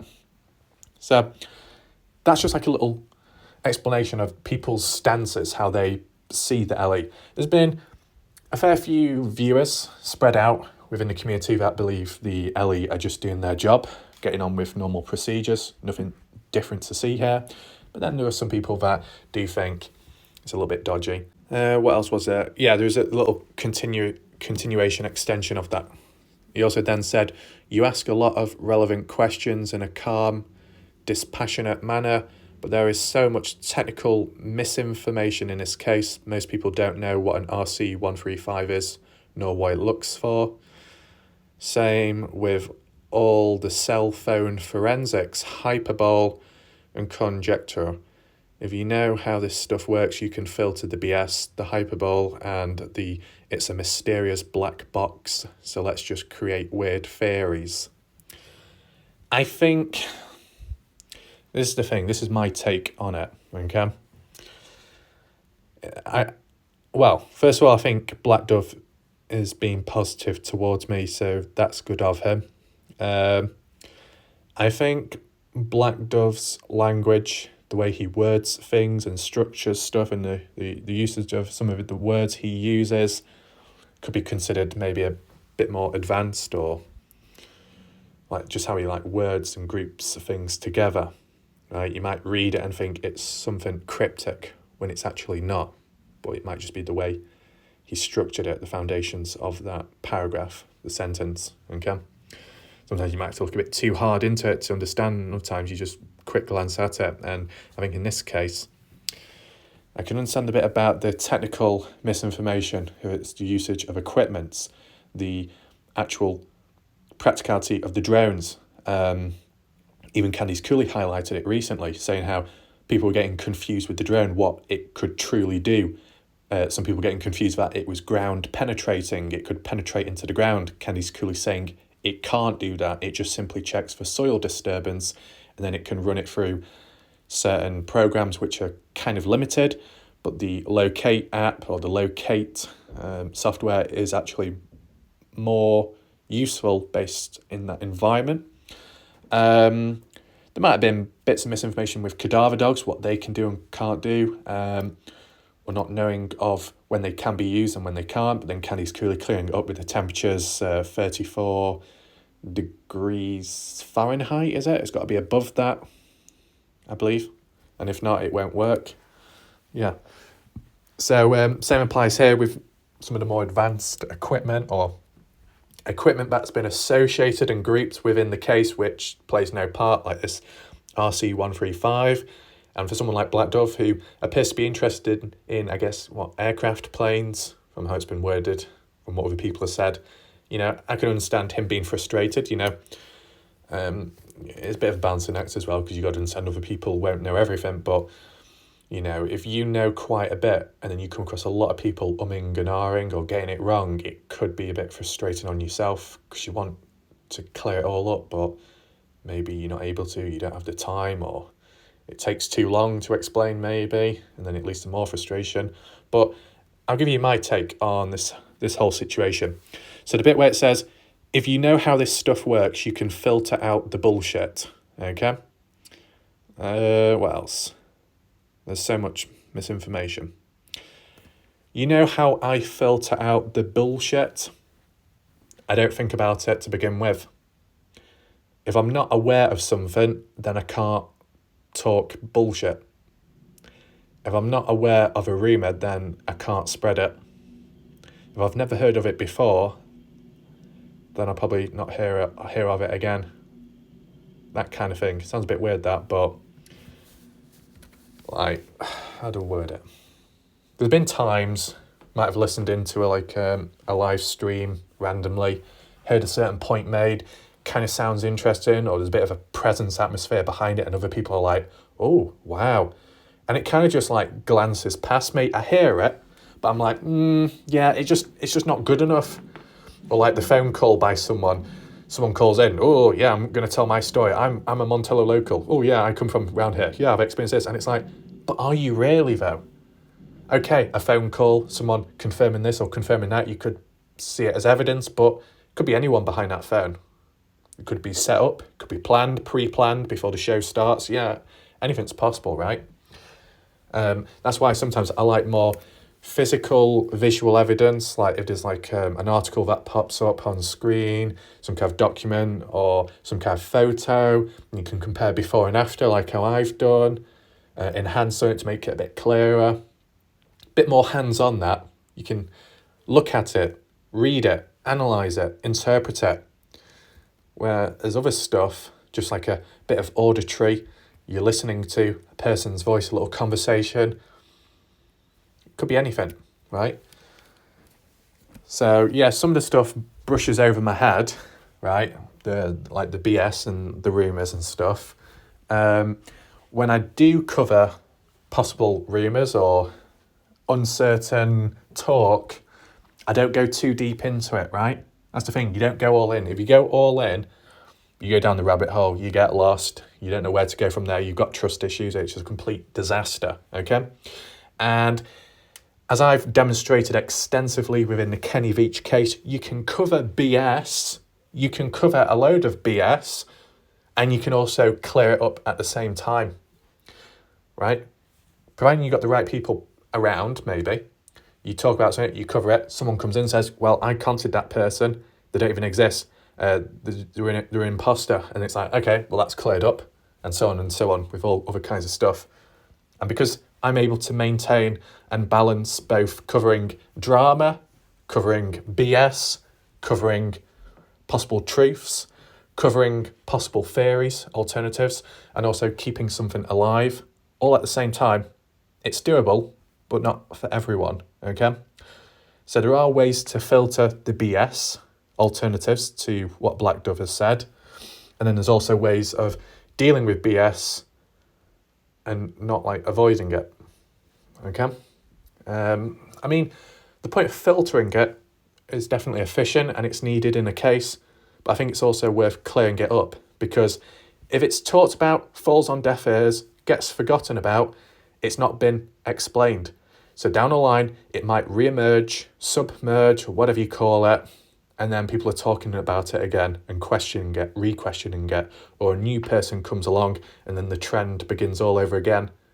It needs to be resolved, I guess. So yeah, that's it for his first comment. Let's read the next one. Right, this comment was and still is publicly viewable and it wasn't deleted.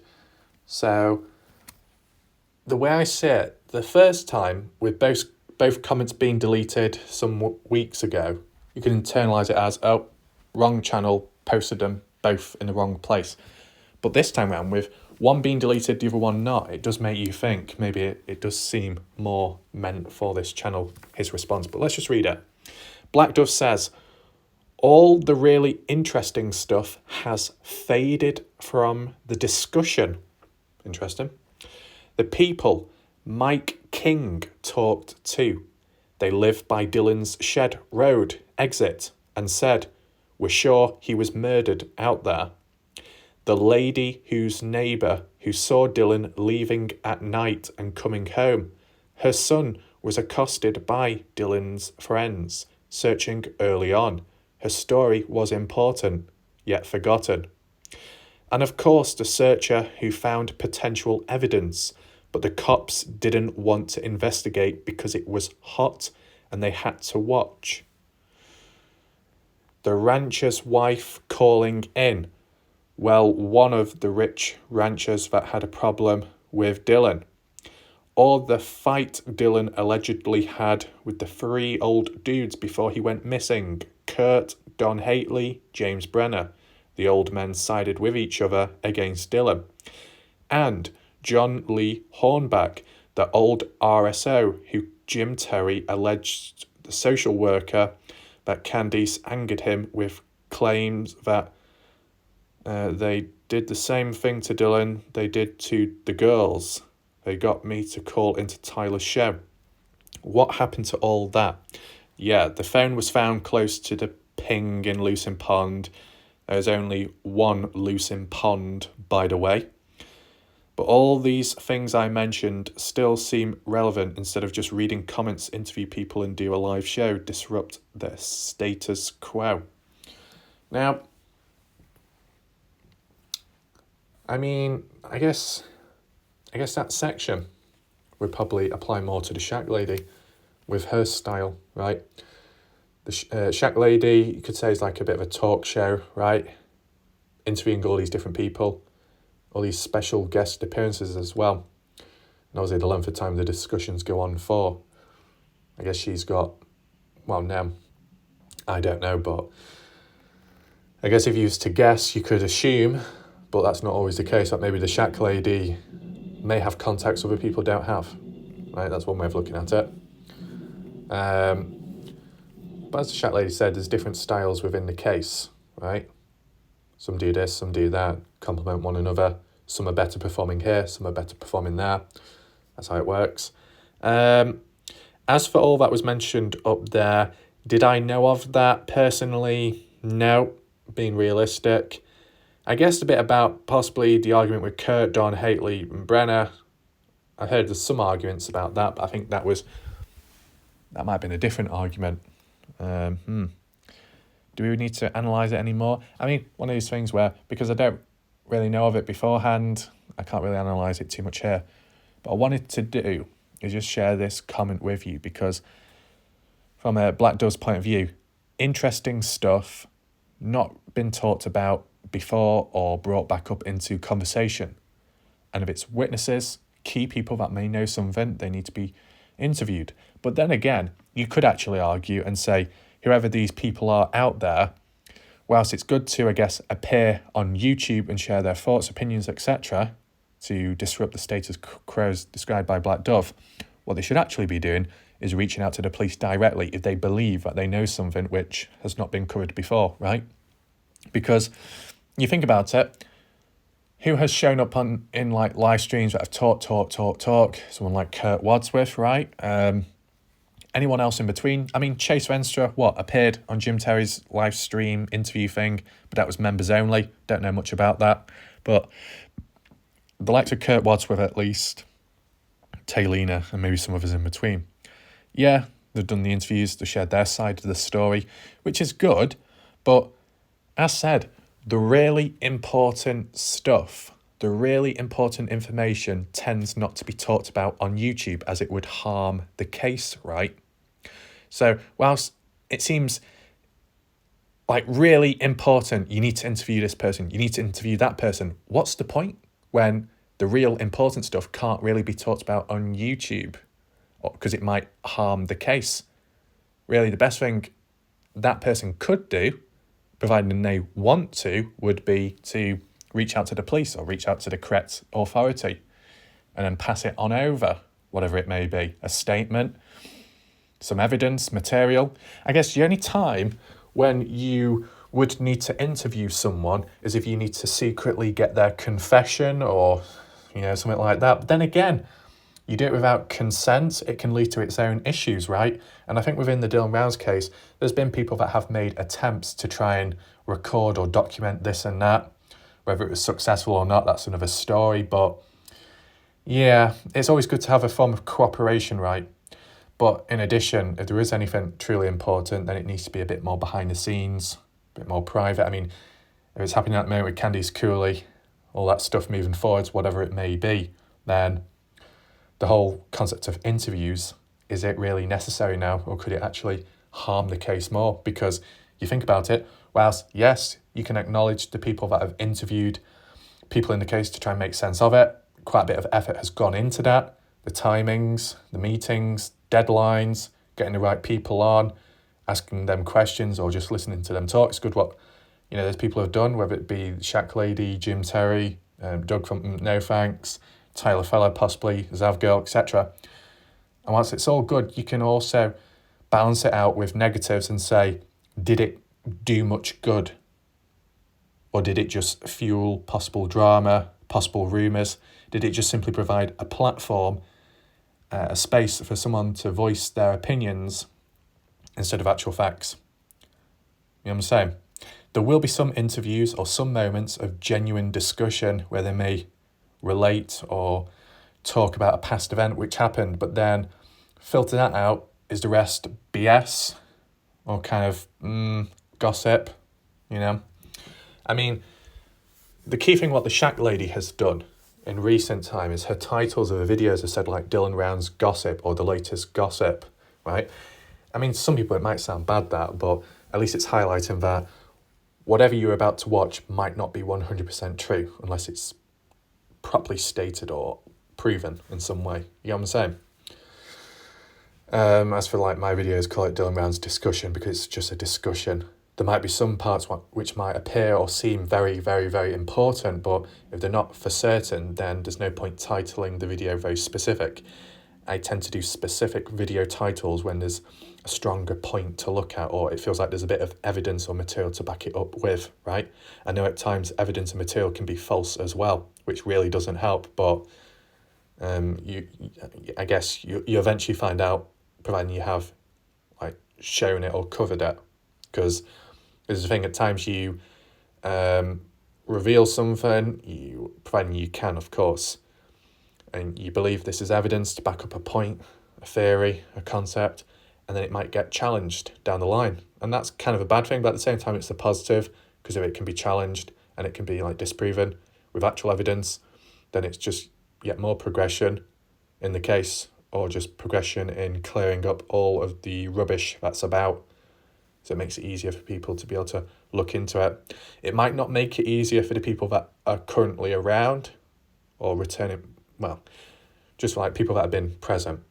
But if someone new comes in with a fresh mind, they're not going to get contaminated quite the same, are they? So it's turned out to some like virus. But yeah. Was there anything else? Mike King. Have we heard of Mike King before? I know there's a guy in the chat that watches my videos called Mike, but I don't know what his last name is. I might be getting mixed up with this person here. But Mike King. They live by Dylan's Shed Road exit. What, Mike King? What, he lives in a trailer? Is that what you mean, Black Dove? I mean, I can't say too much because, unfortunately, Google Earth satellite imagery is out of date, but I didn't see any trailers nearby, not near the grain shed or the roads nearby. The lady whose neighbour who saw Dylan leaving at night. I assume you mean in Montello, leaving either Saddle Saw Bar, Cowboy Bar Grill, or Kurt's RV, house, whatever you call it. Just a little bit vague, that. Her son was accosted by Dylan's friends, searching early on. Dylan's friends searching early on. Story was important and forgotten. I mean, I've not heard Candice Cully refer to this lady. And of course, the searcher who found potential evidence, but the cops didn't want to investigate because it was hot. So like more excuses being used. So this searcher, who was this searcher? A YouTuber, Arizona Traveller, Ty Corbin, Lance, someone else, someone that's not on YouTube. Potential evidence. What type of evidence? Physical, some kind of remains, some kind of object, some kind of clothing. I mean, with it saying potential, it's not saying it's 100%, but it's not completely dismissing it. I mean, we have seen some odd things out there, which you'd question why is it there, but someone's dumped it. Like the bag of bones. First glimpse, you might think, oh, it's a bit weird, a little bit dodgy, leaving it somewhere like that. Why not take it elsewhere? But, you know, in the middle of the desert, where else do you put it? Not like you're going to get in trouble. No one's going to see. So people end up doing their own thing, which isn't always good, but that's just how it is now. Anything else? The rancher's wife calling in. Well, one of the rich ranchers that had a problem with Dylan. Wait, is this Gamble Ranch? Is it called Gamble Ranch? Something like that, where it's quite well off and there's like rich people over there in the Montello area. And correct me if I'm wrong, but did Dylan work at Gamble Ranch at some point? Wine Cup Gamble Ranch. That's it. Did Dylan work there in the past or nearby to it? Because I'm sure someone said that. So they did have issues with Dylan. Would it be necessary to take Dylan out? The only motive I could think of was, is it because of competition? They feel threatened by Dylan being a one-man army, almost, and his plans for the future. Do they feel that Wine Cup Gamble Ranch might suffer in a way? Makes you think, doesn't it?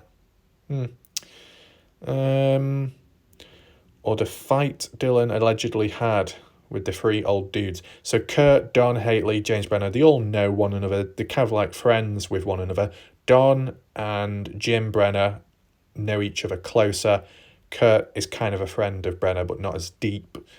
Don and Kurt, I guess, know each other too. I mean, I've heard of arguments here and there, but like, if it's a 3-on-1, let's say, there's a bit of biasness, right? So they're going to may cover for one another. Some kind of dispute, some kind of grudge, possibly. But yeah, the fact that it says old men sided with each other, despite Kurt being friends with Dylan, that says a lot. And who's this? John Lee Hornback, RSO. Because I've not really thought about it on the spot. What does RSO mean? Recovery Search Operator? Is that what it means? I'm not sure. Who Jim Terry alleged a social worker that Candice angered him. That Candice angered him? What? Angered John Lee Hornback or angered Jim Terry? That did the same thing to Dylan they did to the girls. What girls? The girls from Montello, how they've been treated over time in inappropriate ways, or are we talking about a different place, a different state? And this was Tyler's show, so it seems like early on in the case. What happened to all of that? Bit about Lucin Pond, but do you also, the recent talk about Lucin Pond being annihilated too? He says, but all those things I mentioned still seem relevant. Oh wait, instead of just reading comments, interview people and do a live show. I was going to read it in a different way then. Still seem relevant. I mean, you can cover them to like an extent, right? But like how it's been described here, I mean, maybe it's just because the depth of it, you can only remember so much, and as well, you know, you want to make it kind of concise, but there's no like dates here. It's a little bit vague, right? But then again, hearing it for the very first time, you're gonna maybe be taken back by it. Whereas if you've heard about it already, you're probably gonna know it like this off the back of your head. All I will say is though, leave your thoughts down below in the comment section to what you think about this stuff presented on screen right now. Have you ever heard of these people mentioned? Any of these potential bits of evidence found? Leave your thoughts down below. Okay, so I think that rounds that all up. Let me know if you found anything of interest there. The photo or the comments. Any other additional points, okay? One of the main reasons to sharing this, okay, at least whilst it's still up publicly at this moment in time of speaking, right, the comments and stuff, but if Black Dove believes some of these points are still relevant and important, then I guess it's also important to kind of create noise about it, right? Because while some people like Mr. X or some people like Jimmy Boy might misinterpret the whole concept of keeping a case alive, you could be keeping a case alive in general. You could be keeping a certain theme, topic, discussion alive within the case. You could be revitalising certain points and questions that need answering. And I guess like if you was keeping certain points alive which suits their agenda, then they'd probably be supporting it then, wouldn't they? But you know, it's a bit of hypocritical behaviour. So like with what Black Dove has said in that comment, bring it into question, bring it into the spotlight, or bring it back, let's say, start new discussion points or branch off if you need to, spread it about if you feel the need, okay, and see what happens next, right? You know, maybe the Shack Lady might come across this video, share your thoughts, reactions. If not, I'm sure there'll be other ways of reaching out, I guess, but yeah. If there's any issues, feel free to list it down below, but I think it's been okay so far. Don't know if there's been any drama in the chat, but there you go. It'd be good if at some point down the line, maybe the originals or some of them can return back at some point. Maybe discussions have slanted with time. I just don't think drama has driven away some people, because some of them that have been targeted or called on, someone like Linda Cushing, she's received it from like all angles, and yet she's still present, which is good. I mean, the likes of Famous Op, don't know where she is as much now. Ashley, gone missing from YouTube. Julie, obviously missing. Sun Dragon gone missing, White Dove gone missing, King Salmon elsewhere. Anyone else? It's hard to remember on the spot, of course, but you get the idea. There's been a pattern. So, kind of a shame. Maybe even during the overtime periods or when covering the other non-related Dylan Round parts, there seems to be maybe a possible form of disassociation forming. These are just little observations made on the spot. But as some people have said, comes in waves. I mean, both positive waves and negative waves. In this case, this is a certain shift, positive wave, right? I mean, this thing you got to take in mind, aside from the whole block this, block that, whatever, in some people's mindsets, I guess what you got to understand is that some people stay, some people go, okay? Some people just pop in briefly. So it's not the complete end of the world. So if you come across someone you don't get on with, it's not the end, because some of those people don't always hang around too long. Okay, so just take that in mind, just as a little heads up. But yeah, I think we'll leave it there, okay, because there's not much else to talk about at this moment in time. I think the next few videos that might follow, or at least one of them of the bunch, will be a shorter one, because it needs to be a bit more focused, right? Providing the material's still there. Yeah. So I'll leave it like that for now. Thanks for watching. Goodbye and good night for now.